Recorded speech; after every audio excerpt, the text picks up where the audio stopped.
आत्मा नमस्ते मॅडम. आत्मा नमस्ते सर्वांना. मी आपण हेमलता बाबाराव कवरती. मी 29 सप्टेंबर पासून रेकीला जुळले. रेकीमध्ये आले तेव्हापासून मला कळलं की जगावं कसं, जीवन कसं असावं, मनापासून कसं कुणाला माफ करावं, हे मला रेकीमध्ये आले तेव्हापासून कळले. स्वतःवर कसं प्रेम करावं. तसं तर आमच्या घरामध्ये सर्वजण आध्यात्मिक होते. मला लहानपणापासूनच तशी आध्यात्मिकची आवड पण होती. आणि त्यामुळेच कदाचित रेकीने मला ब्रह्मांडाने मला निवडलं असावं. बरोबर. रेकीमध्ये आले तेव्हापासून माझ्यातला आत्मविश्वास वाढला. अम, मी स्वतःला ओळखायला शिकले.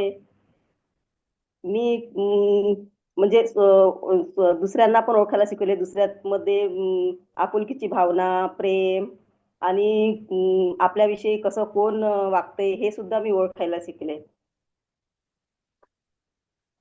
अरे वा, खूप छान.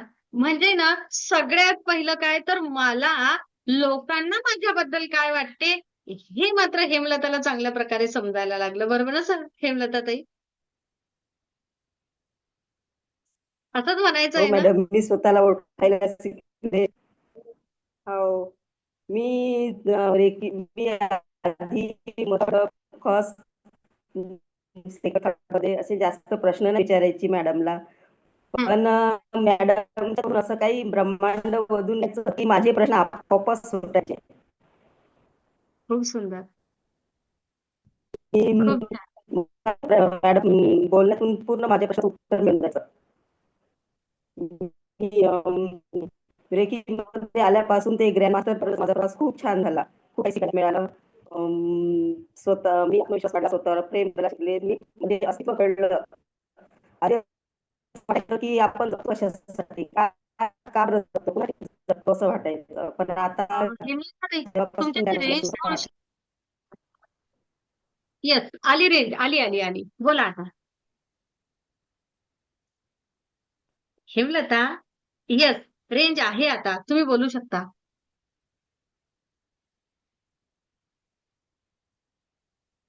हेमलता, बोलू शकता तुम्ही आता. इतरांसाठी जगायला शिकले, स्वतःसाठी इतरांसाठी जगायला शिकले. इतरांसाठी जगता जगता स्वतः साठी पण जगायला शिकले. हा. खूप धन्यवाद मॅडम तुमचे. तुम्ही खूप काही शिकवलं ग्रँड मास्टर मध्ये आले तेव्हापासून. खूप धन्यवाद. खूप छान मैत्रिणी मिळाल्या. मैत्रिणी खूप जिवलग मिळाल्या. आपले प्रश्न मांडले की त्या सोडवतात. त्यांच्या प्रश्नातून आपल्याला उत्तर मिळतं. आणि आध्यात्मिक मध्ये पण खूप प्रगती होऊन राहिली. आर्थिक परिस्थिती वाढली. घरामध्ये शांतता वातावरण झालं. बढिया. सर्वांमध्ये जवळपास फरक पडला.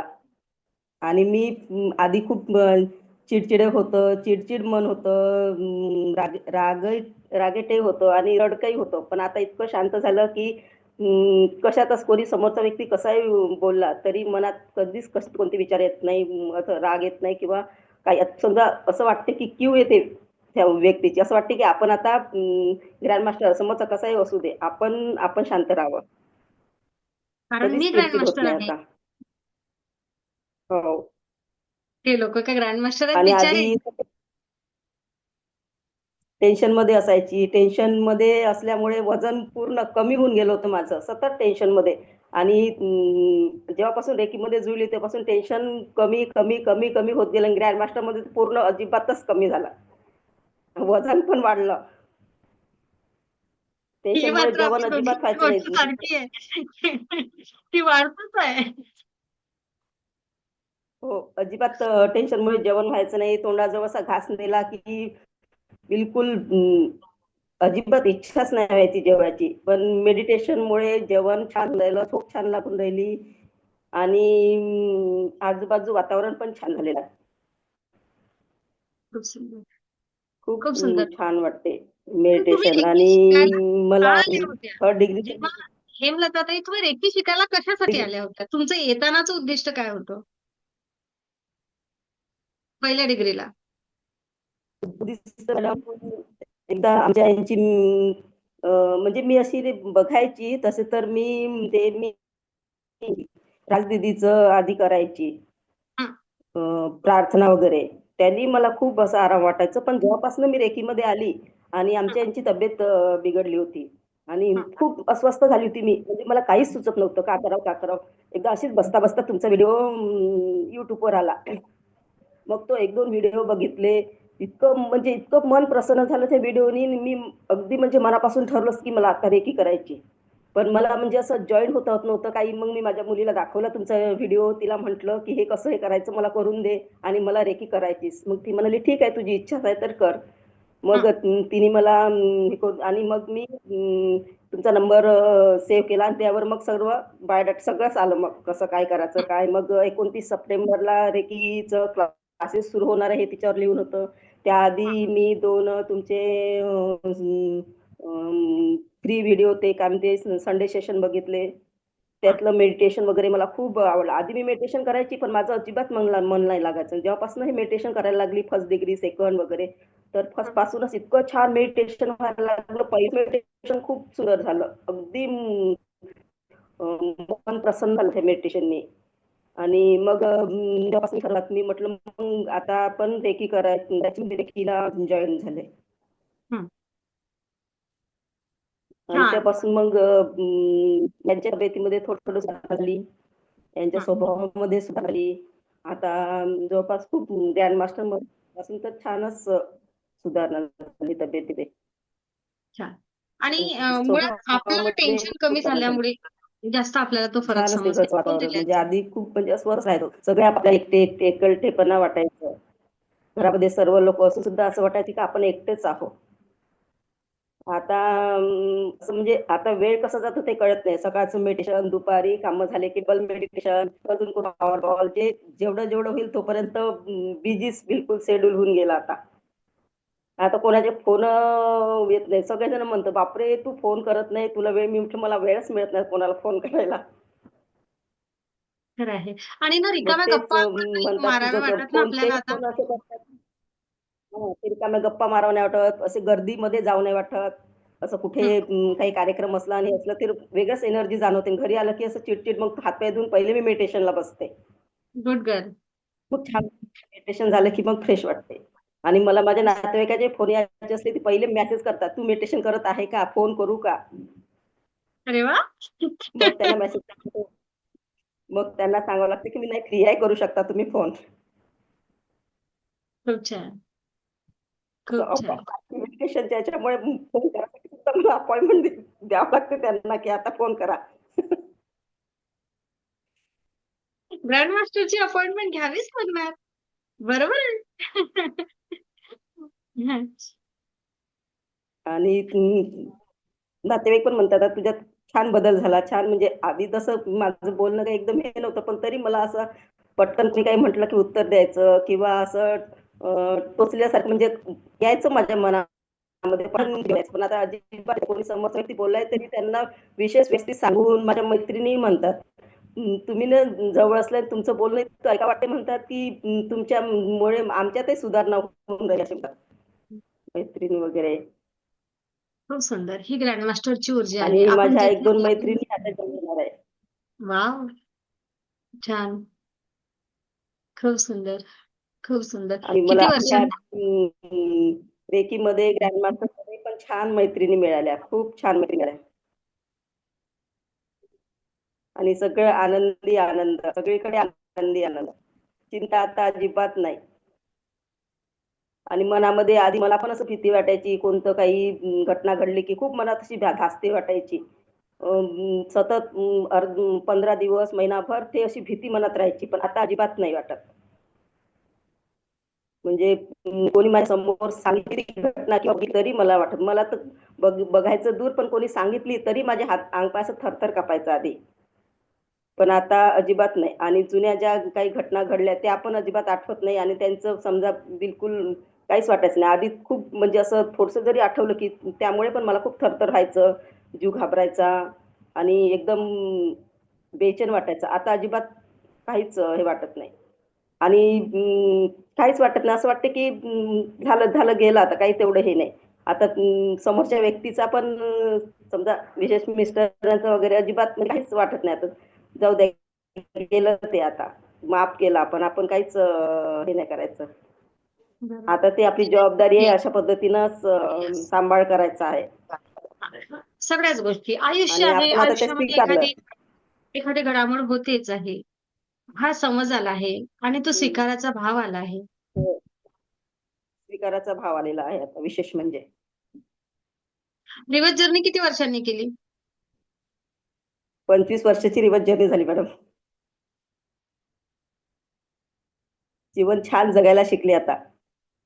स्वतःसाठी जगायला शिकले आणि दुसऱ्यांसाठी पण. अ, एक आपण असं म्हणूया बऱ्याच गोष्टी केल्या. आरोग्याचा असा एक कोणता मोठा प्रश्न मी माझा स्वतःचा सोडवला रेकीच्या माध्यमातून? मला ना पायाचा त्रास होता, मूळव्याधाचा. हां. म्हणजे एकदा तर असं झालं होतं की डॉक्टरची वेळ आली होती. पण ते हळू-हळू कॅन्सल म्हणजे करू बा नंतर, करू बा नंतर. मग औषध वगैरे घेतलं, बरं झालं.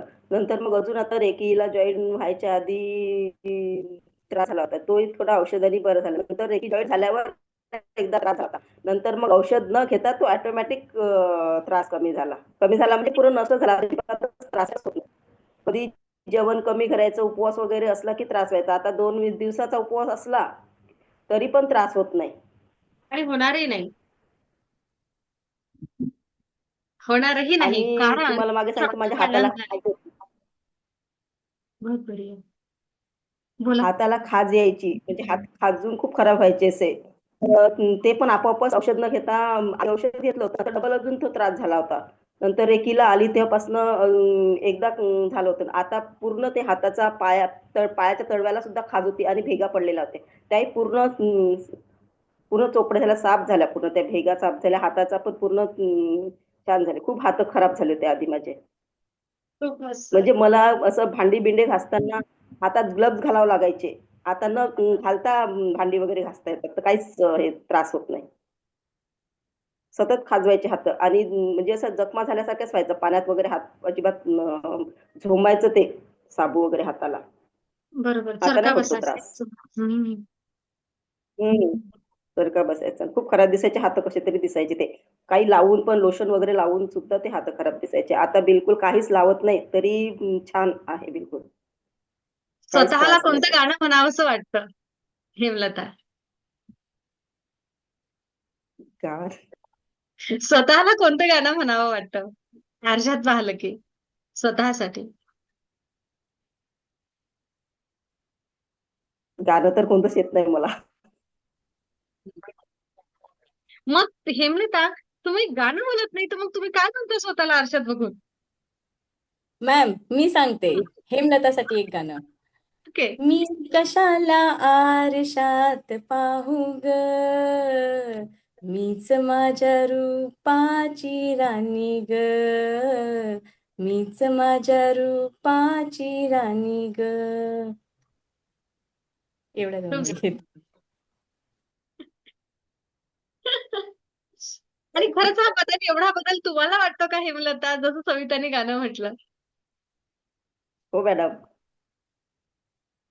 आहे ना? खूप छान. हो, बदल एक खूप झाला. खूप बदल झाला मॅडम माझ्यात. आणि ना आज माझी मला कोणी हेमलता विचारलं, माझ्या एवढी मैत्रिणी बोलते विचारतात, ना, "बापरे! हेच खूप आहे. छान दिसता." हं. बोला, बोला. हो, मी आधी काहीच बोलायची म्हणजे मला सुचायचंच नाही. माझं म्हणजे इतकं वाटायचं. आता मी शेअरिंग डेली एक थॉट मेडिटेशन सुरू आहे. वाह! रोज एक मेडिटेशन करते थॉट चक्राचं. बहुत बढ़िया. विशुद्ध चक्राचं मेडिटेशन.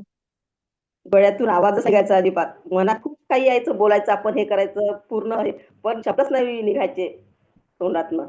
अटकूनच जायचे मधात. काय बोलावं काही सुचायचं नाही. पण अ, आता छान वाटते खूप. ग्रँडमास्टर मधलं कोणतं सेशन आवडलं सगळ्यात आवडलं?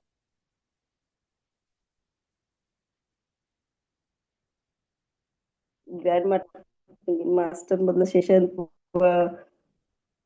ते आई वडिलांना माफ करायचं ते सेशन ते ते एक आवडलं खूप छान. खूप सुंदर. माहितीये मला त्या सेशन मधलं निवडणं फार कठीण जातं सगळ्यांना. ओके, पण तरी त्यातल्या त्यात अंतर्मनाला भावलेलं असं म्हणायचं असतं ते. आणि मेडिटेशन कोणतं आवडीने करता मस्त?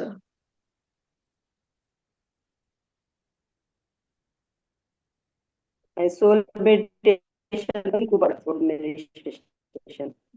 खूप सुंदर. खूप छान. तुमच्या मैत्रिणींना काय सल्ला देसाल, हेमलता? आणि खूप ज्या छान महिला वाटलं मॅडम. अशा खूप खूप टेन्शनमध्ये आहेत तुमच्यामुळे पूर्ण बऱ्याच जीवनच बदलून गेलं. हम्म. अशा काही मैत्रिणी आहेत, की अजूनही तुम्ही ज्या वेदनेमधून आल्या होत्या, खरंच खूप स्ट्रेस होता तेव्हा अंतर्मनावर, की खरंच ते त्या सगळ्या गोष्टी, भावना आपण उघडून नाही सांगू शकत, कोणाला दाखवू नाही शकत. तर अशा परिस्थितीमध्ये असलेल्या नकळत त्या महिलांसाठी काय एक नाही संदेश देसाल तुम्ही? मी कसं आहे मॅडम, मी ह्या गोष्टी अजून माझ्या काही काही जवळच्या मैत्रिणी आहेत, पण मी ह्या मैत्रिणींना सुद्धा मी काही गोष्टी सांगितल्या नाही. पण मी ह्या सेशन मध्ये प्रत्येक जीवनातली पूर्ण गोष्ट म्हणजे इथं मी पूर्ण आपलं मन मोकळं केलं. मी म्हणजे नातेवाईकाला सुद्धा मी बहिणी वगैरेला सुद्धा मी सांगितलं काही जीवनातल्या गोष्टी. पण मी ग्रँड मास्टर मध्ये पूर्ण माझं मन मोकळं झालं. वाटायचं कसं सांगावं कोणाला का सांगावं, पण असं मनात असं एकदम जडजड वाटायचं. मन कधीच मोकळं करू शकत नाही. ग्रँड मास्टर मध्ये पूर्ण मन मोकळं तेव्हापासून इतकं मन मोकळं झालं, अगदी खूप मोकळं झालं. हलकं हलकं वाटायला लागलं तेव्हापासून. नक्कीच. असेच आपण आता कायम हलके खूप राहूया छान, खूप आणि रेकी म्हणजे खूपच सुंदर. आयुष्याचा प्रत्येक वळणावर आनंदच घेत राहूया, आनंद घेत राहूया, आनंद वाटत राहूया, आनंद घेत राहूया, आनंद वाटत राहूया. ब्रह्मांडाकडून ऊर्जा घेऊया आणि अनेकांपर्यंत पोहोचूया. स्वतःचं कुटुंब सुरक्षित करण्यासाठी ऊर्जेचा उपयोग करूया. खूप सुंदर वाटलं आणि आज फक्त हेमलताला ऐकून खूप छान वाटलं. जी हो, मला व्यक्ती आता माझं कुटुंब ध्यानी करायचंय आणि ज्याच्या जीवनात काही दुःख आहे, चिंता आहे, त्यांना पण रेकीला जोडायचं आहे आणि दुसऱ्याच्या पण जीवनामध्ये आनंदी आनंद करायचा. खरंच थँक्यू खूप मॅडम. खूप सुंदर. खूप धन्यवाद. आनंदी आनंद सर्वीकडे आणि खरंच तुम्ही खूप छान, खूप आत्मविश्वास आणि ती बेस्ट व्हर्जन ज्याला म्हणतात ना, ती हेमलताने स्वतःचं क्रिएट केलं आहे. तुमची मुलगी तुमच्याबद्दल काय म्हणते हे मला सांगा आणि मग आत्मा नमस्ते. मुलगी म्हणते खूप बदल झाला म्हणजे तुझ्यामध्ये. आधी कुणी काही म्हटलं की आईची मी आज कुणी काही म्हटलं की मी अरे ते ती मला अशी म्हणत होती, अरे ते अशा गोष्टी करत होत्या आणि रडायची. तोंडातून शब्द निघायचे नाही, रडायची आणि मला रागवायची. तुला जे काही म्हणायचं ना ते बाहेरच्या बायांना म्हण, इथं घरात येऊन रडायचं नाही अजिबात असे. आणि आता बाहेरचं एक कोणाचं सांगतही नाही आणि रडतही नाही. हे मात्र नवीन तुझ्यामध्ये चांगलं झालं. माझा मुलगा बाहेर असतो, तो पण आला की म्हणतो, मम्मी तुझ्यात खूप फरक झाला. खूप म्हणजे तुझं रडणं बिलकुल बंद झालं आणि तू आता आम्हाला म्हणजे छान सांगायला शिकली की नाही असं करायचं, असं नाही करायचं. येतातच जीवनात संकट, आपण सांभाळायचं असं तसं वगैरे त्यांना सांगायचं. खूप म्हणजे तो आला की तो मला खूप वेळपर्यंत आम्ही गप्पा मारत असतो आला की तो. आधी काही सुचायचं नाही त्याच्या मुलांसोबतही असं म्हणजे काहीच एवढं सुचायचं नाही बोलण्याचं. खरंच आहे. आयुष्याची घडी अशी असते ना, ती बसलेली असली की वेगळं वातावरण असतं, विस्कटली की वेगळं वातावरण असतं आणि त्या सगळ्या गोष्टींचा परिणाम मात्र आईमुळे, वडिलांमुळे म्हणूया किंवा कुटुंबातील वातावरणामुळे मुलांवर होत असतो आणि मुलांना आई-वडील कसे हवे असतात? आनंदी हवे हो असतात. मॅडम. मुलं पूर्ण डिस्टर्ब, दोघंही मुलं पूर्ण डिस्टर्ब झाले होते. पण त्यांनी सांभाळलं मला म्हणजे हे केलं. पण आता ते म्हणतात, की "आता तुला कोणाची गरज नाही मम्मी, तू स्वतःला सांभाळू शकते." बहुत बढिया. आनंदी आनंद सर्वीकडे अशाच राहा आणि सर्वांसाठी आधार व्हा. आत्मा नमस्ते हेमलता. आत्मा नमस्ते मॅडम. खूप सुंदर. खूप छान. आई आनंदी, एक स्त्री आनंदी, एक स्त्री समाधानी आणि ती जर पॉवरफुल आहे, ऊर्जावान आहे, तर त्या कुटुंबाला कायम एक तो प्रबळ खंबा असतो ती. आहे ना? ती ते ओझं सांभाळू शकते. त्यामुळे तिला डगमगून चालत नाही. आपल्याला कधीच डगमगायचं नाही यानंतर.